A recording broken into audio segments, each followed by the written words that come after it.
Bonjour Youssef Israk Bonjour Avner. David, bonjour Bonjour à vous tous, bienvenue. Oui, pour Donc la on suite. continue.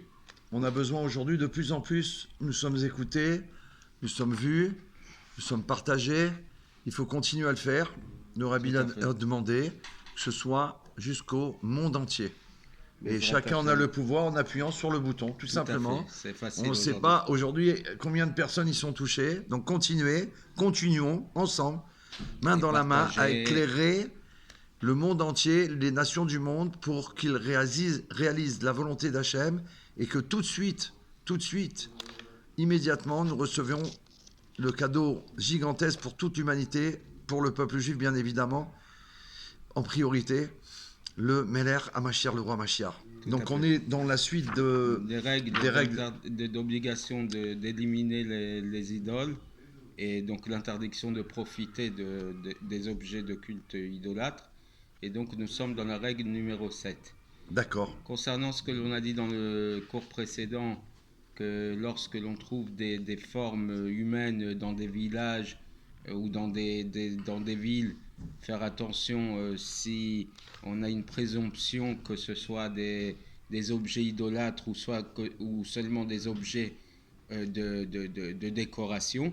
D'accord. Il nous dit ici dans la règle numéro 7, on parle d'objets que l'on retrouvait sur leur socle et qui sont ils sont tenus de manière respectable, c'est-à-dire qu'ils sont véritablement mis en avant, mis à l'honneur. Donc dans ces cas-là, on peut avoir une présomption que si on les a retrouvés dans des villages, sur des objets, sur des Sur ces socles bien respectables, donc certainement qui n'ont pas été annulés, qui n'ont pas été éliminés déjà de base.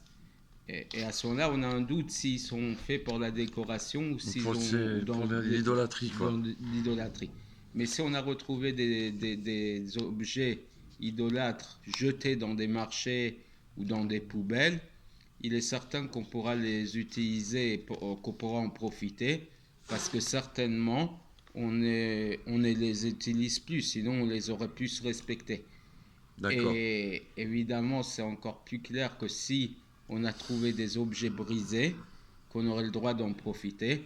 Voir le chapitre 8, paragraphe 17, donc chapitre suivant, il expliquera la situation d'objets brisés.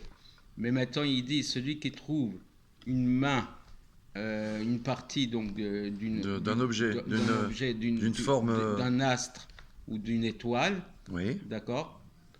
Ou alors, donc, c'est-à-dire que s'il a trouvé la main d'un objet qu'on utilise pour servir une étoile ou un astre, ou alors où il a trouvé un pied de cette idole ou un membre, si le membre en question il a trouvé sur son socle et sur sa base, il est interdit d'en profiter.